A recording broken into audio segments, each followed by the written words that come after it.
Okay, point number 10 पहले कर लेते। Shares received in case of amalgamation of Indian company.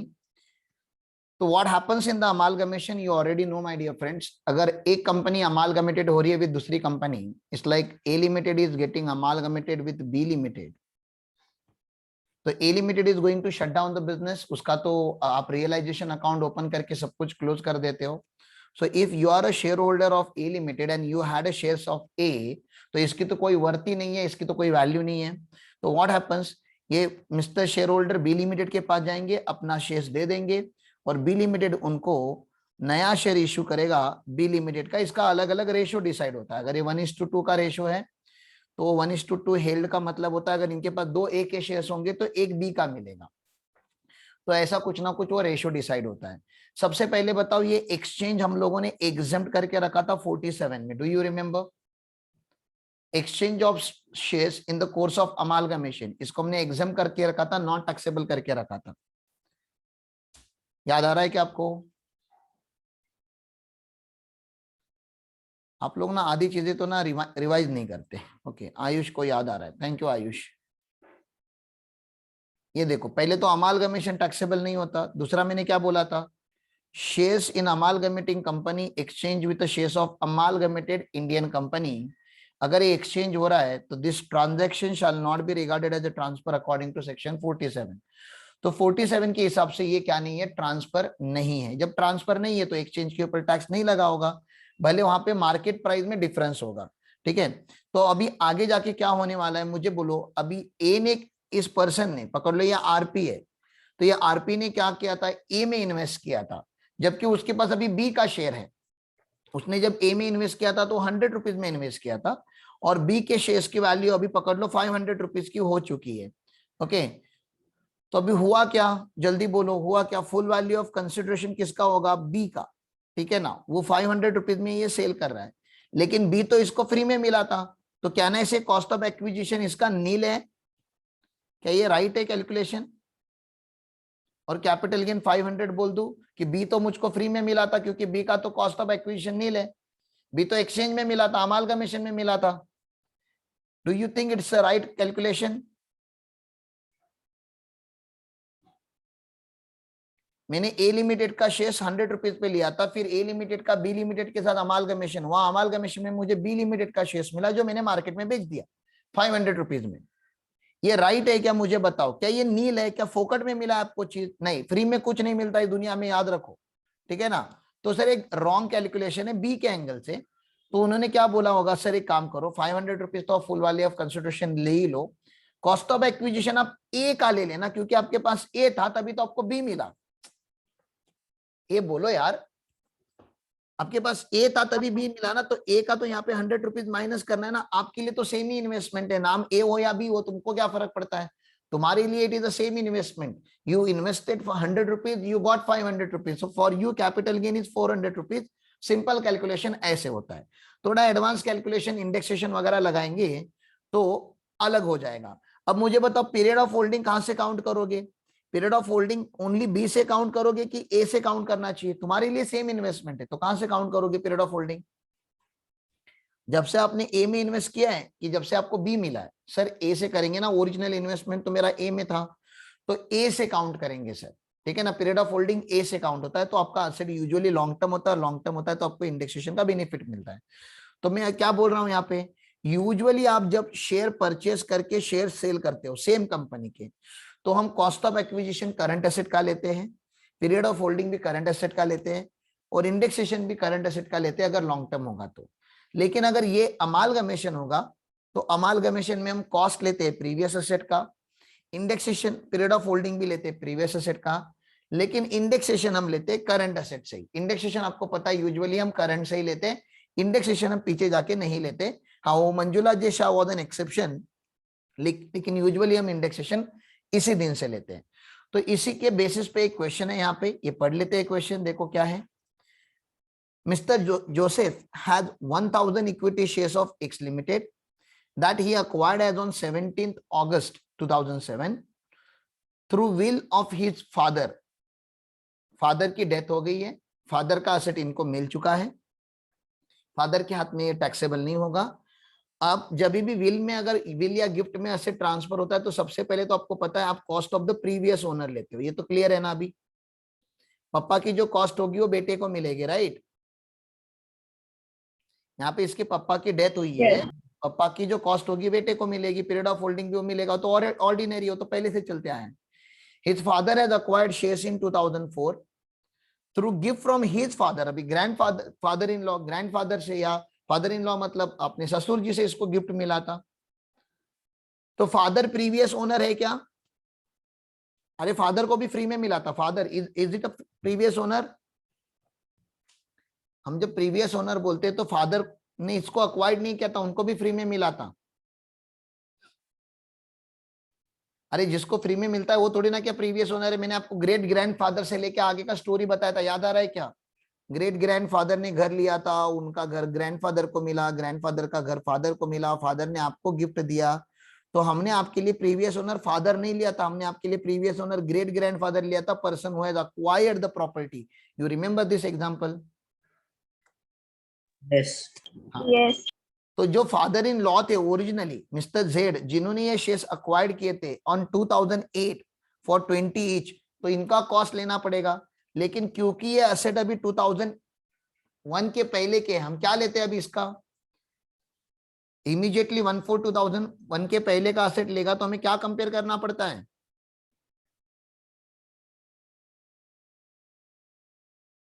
अरे 1/4/2001 के पहले का शेयर्स होगा तो क्या कंपेयर करोगे आप? कॉस्ट के साथ क्या कंपेयर करोगे? Fair market value. Fair market value compare करो। मुझे बताओ फेयर मार्केट वैल्यू 18 रुपीज का है, कॉस्ट 20 रुपीज का है, क्या लोगे आप? एक्चुअल कॉस्ट ऑफ एक्विजिशन क्या लोगे? कॉस्ट 20 का ही। Sir whichever is higher लिया जाता है, विच एवर इज हायर लिया जाता है तो 20 ले लेंगे हम। ओके आगे चलता हूं। On 31 March 2013 X limited amalgamated with Y limited. 2013 में अमालगमेशन हो गया तो एक्स का शेयर चला गया होगा। नाउ अमालगमेटेड कंपनी मतलब जो न्यू कंपनी है इज टू इशू इस 3 equity shares for every 2 equity shares of amalgamating company.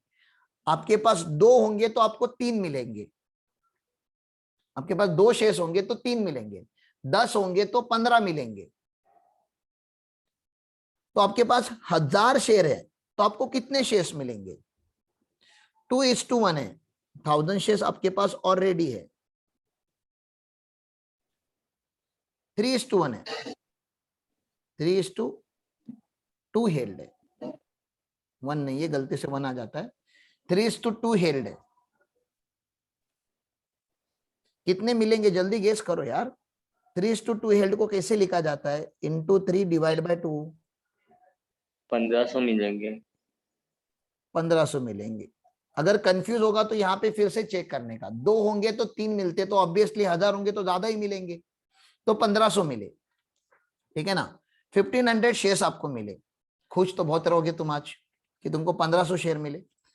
On 2 April 2020 mister Joseph sold 1000 shares, पूरे 1500 नहीं बेचे उसमें, उसने उसमें से खाली 1000 शेयर्स बेचे of Y limited to one of his friend at 38 each,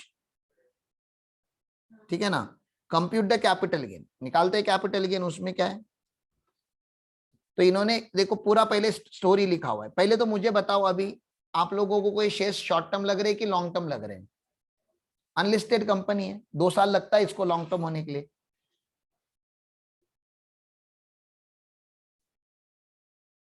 अरे लॉन्ग टर्म है कि शॉर्ट टर्म है? 2002 से लेके 2000 से लेके अभी 2020 तक आपके पास शेयर लॉन्ग टर्म है ना बाबा। हाँ, when any shares become the property of the assessee in the scheme of amalgamation, period of holding of the shares of amalgamated company shall be aggregate of period of holding of shares of amalgamating company and prior to amalgamation and period of holding of amalgamated company। तो आपका amalgamating company से count होगा, मतलब 2000 से count होगा। Hence in the given case asset is transferred being वो treated as a long term capital asset, क्योंकि इन्होंने लिखा नहीं, मैं बता देता हूँ, POH is more than 24 month, unlisted shares का 24 मंथ लिखा जाता है। तो कैलकुलेशन कैसे करेंगे सर? अब 1000 शेयर्स है, उसको बेचा गया है, हाँ ये चलो, ये 1000 शेयर्स है जो आपने अक्वायर्ड किए थे, आपके वो मिस्टर जेड ने एक्वायर किए थे, आपके पापा के फादर इन लॉ ने, ठीक है ना। तो उनका कॉस्ट ऑफ एक्विजिशन हमको लेना पड़ता है 20 या 18, विचेवर इज हायर, तो हमने 20 ले लिया, राइट। इसमें तो कोई डाउट नहीं ना कि 20 क्यों लिया, दुनिया भर का डेटा दिया लेकिन काम का ये 20 था। अरे मिस्टर जेड ने 1000 शेयर लिए थे 20 रुपीज को, तो ये 20 क्यों लिया, समझा ना। Yes. हाँ, लेकिन ये उनके 1000 शेयर्स की वैल्यू थी, मुझे उनके 1000 की नहीं चाहिए, अब मुझको मेरे 1000 की चाहिए। सर उनका 1000 और आपके 1000 में क्या फर्क है? उनके 1000 और मेरे 1000 में ये फर्क है कि उनके 1000 शेयर्स की वैल्यू 1000 की थी और 1000 शेयर्स हैज बिकम 1500 शेयर्स, तो मुझे कॉस्ट चाहिए 1500 शेयर्स का। आप समझ रहे हो ना, जब मुझे 1500 शेयर्स का कॉस्ट मिलेगा तो उसमें से मैं 1000 शेयर्स का प्रोपोर्शनेटली निकाल लूंगा। आपको समझ रहे हैं ना, x के 1000 इज इक्वल टू y के 1500, तो ये क्वांटिटी सेम नहीं है, तो ये 20 रुपीज नहीं हो सकता कॉस्ट। y का शेयर 20 रुपए का नहीं है, x का शेयर 20 रुपए का था। देखो तुमको समझ रहा है क्या, x का शेयर 20 रुपए का था, x के बदले में y के शेयर्स मिले, x के 1000 थे तो y के 1500 मिले, तो ये पक्का 20 रुपीज पर शेयर नहीं हो सकता ना।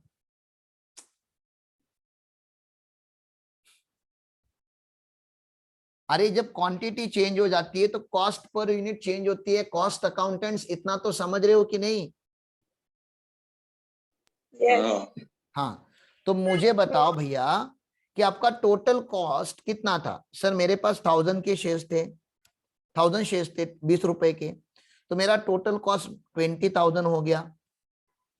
तो 20,000 पुराने 1000 शेयर्स का था, तो आपको अभी नए शेयर्स कितने मिले हैं? 1500. तो मैं क्या करूं, इसको 1500 करूं कि डिवाइड करूं? मुझे कॉस्ट पर शेयर निकालना है। क्या करूं मैं? 20,000 को क्या करो, 20,000 टोटल 1500 शेयर्स का कॉस्ट है, क्योंकि 1000 के बदले में 1500 मिले। तो सर Divide करो. डिवाइड करो 1500 शेयर्स, तो पर यूनिट कितना आ रहा है मुझे बताओ, राउंडिंग ऑफ करके, या मतलब 13.33. 13.33 आ रहा है।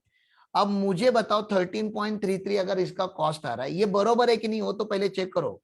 पहला एक शेयर 20 रुपीज का था, उसके बदले में आपको 1.5 शेयर्स नया मिला, तो पर यूनिट कम ही होना है ना कॉस्ट।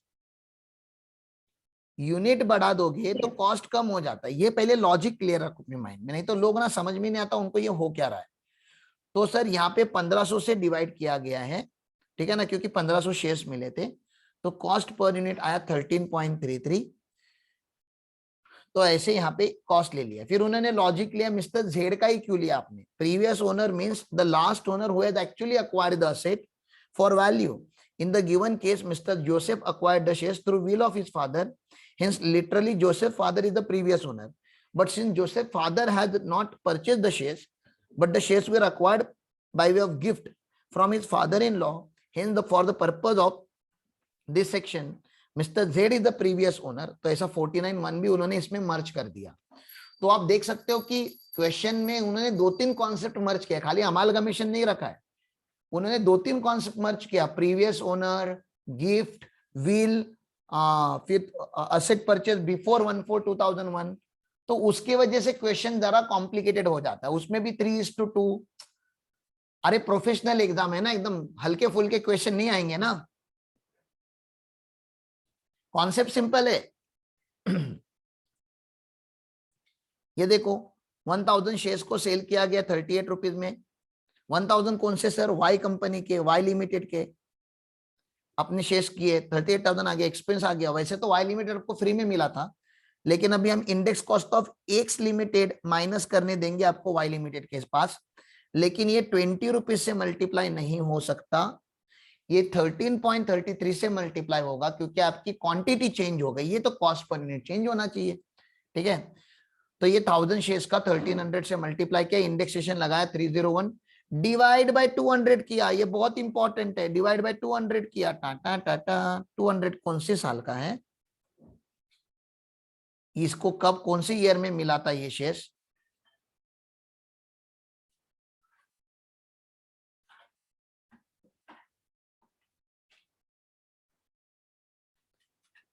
August 17, 2007।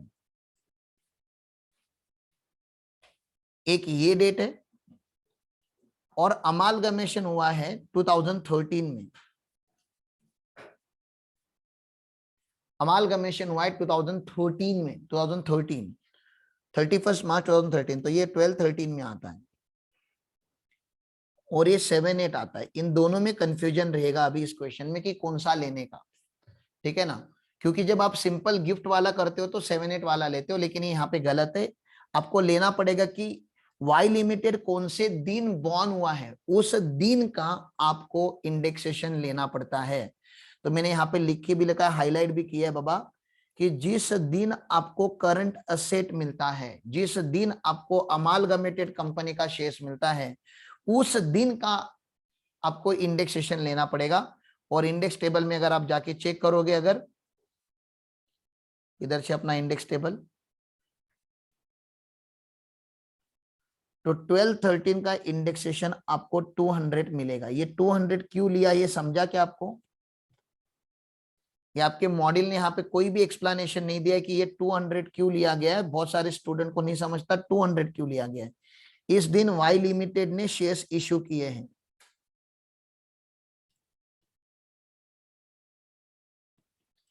इस दिन वाई लिमिटेड ने शेयर्स इश्यू किए, तो जिस दिन वाई लिमिटेड का शेयर्स के आप मालिक बने हो, उस दिन से लेने का। एक्स का इंडेक्सेशन नहीं मिलता, एक्स का कॉस्ट मिलेगा, एक्स का पीरियड ऑफ होल्डिंग मिलेगा, एक्स का इंडेक्स नहीं मिलता। इंडेक्स जब से नया शेयर आपके हाथ में आया हुआ है तब से ही मिलेगा। तो ये जो सिचुएशन है, इस सिचुएशन को हम पापा का सिचुएशन से नाम जानते हैं, ठीक है ना। मैंने आपको पढ़ा दिया क्योंकि आपके मॉड्यूल में है, वैसे ये सब फाइनल की बातें हैं, ये सब फाइनल में ज्यादा डिटेल में आता है। तो नॉर्मली हम काका का सिचुएशन फॉलो करते हैं, अमालगमेशन में हम पापा का सिचुएशन फॉलो करते हैं। Previous asset current asset. वैसे ही मैंने आपको गिफ्ट में भी बता दिया था, नॉर्मली हम को सिचुएशन फॉलो करते हैं, करंट ओनर, लेकिन गिफ्ट में जब आपको असेट मिलता है तो हम पोपो को सिचुएशन फॉलो करते हैं। उसमें भी अगर मंजुला जे शाह फॉलो करोगे महाराष्ट्र और गोवा के जुरिडिक्शन में, तो आपको पोपो को सिचुएशन भी फॉलो करने मिलता है, लेकिन यूजुअली पोपो को सिचुएशन फॉलो किया जाता है। थोड़ा तो क्लैरिटी आना चाहिए बाबा, कुछ डाउट होगा तो पूछो, मैं पॉज कर रहा हूं। अब देखो यहाँ पे क्या बोला गया है, conversion of debentures including debenture stock. Debentures की बात आपको एक याद रखनी पड़ेगी, मैं आगे जाके भी आपको पढ़ाऊंगा। डिबेंचर्स के ऊपर इंडेक्स का बेनिफिट नहीं मिलता डिबेंचर्स के ऊपर, क्योंकि डिबेंचर्स आपको एनुअल रिटर्न देते हैं। डिबेंचर्स आपको हर साल कुछ ना कुछ इंटरेस्ट के फॉर्म में देता है। तो हम मानते हैं कि डिबेंचर जो इन्फ्लेशन है उसको कॉम्पेंसेट करता है, इसलिए आपको डिबेंचर्स के ऊपर कभी भी याद रखो, unless and until it is capital index bond. 2-3 उसके एक्सेप्शन है जो आगे जाके मैं आपको पढ़ाऊंगा, लेकिन आप थंब रूल याद रखो, डिबेंचर्स के ऊपर आपको इंडेक्स का बेनिफिट नहीं मिलता। कन्वर्जन ऑफ डिबेंचर, तो डिबेंचर अलग अलग टाइप के होते हैं, आपको पता होगा ना, कन्वर्टेबल, नॉन कन्वर्टेबल, कम से कम ये तो सुना ही होगा आप लोगों ने।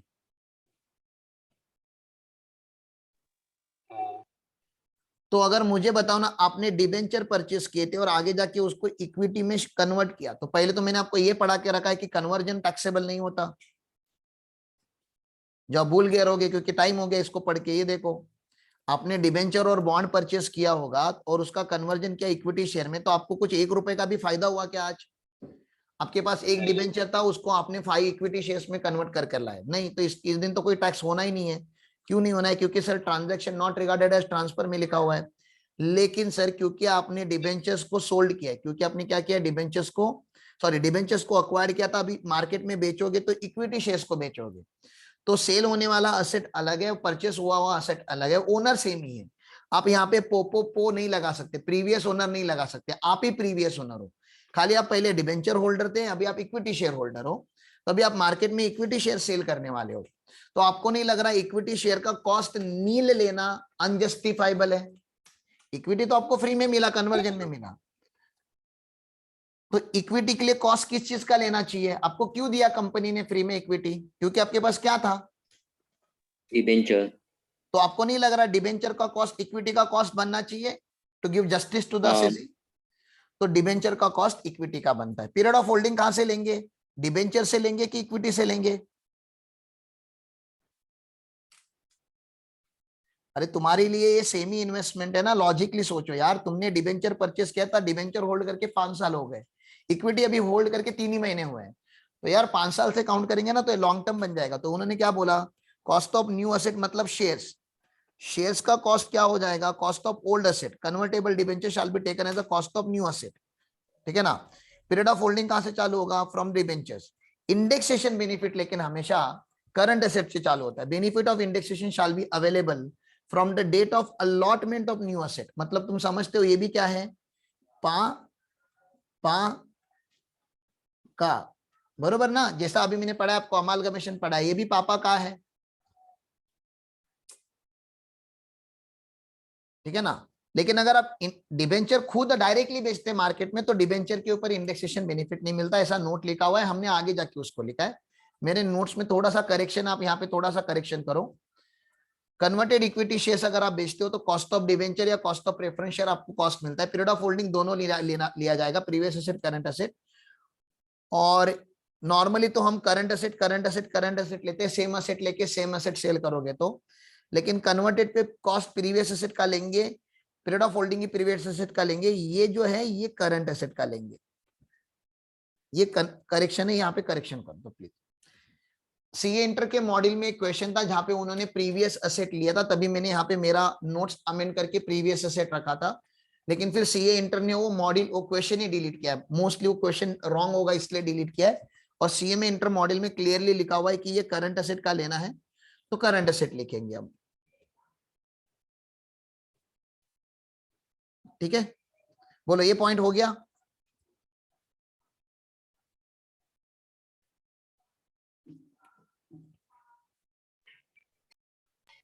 अरे बोलो।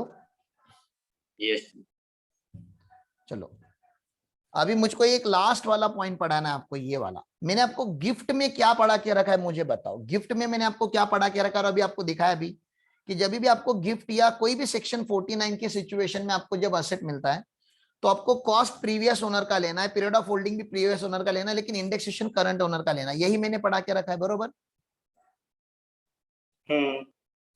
लेकिन इसका एक एक्सेप्शन मुझे आप लोगों को पढ़ाना है। एक काम करता हूं, एक काम करता हूं, एक ये लॉग आउट हो ही जाएगा थोड़े टाइम में, और हमारे जो कचरे वाले डीजे वाले हैं वो आ गए हैं, तो एक छोटा सा ब्रेक ले लो।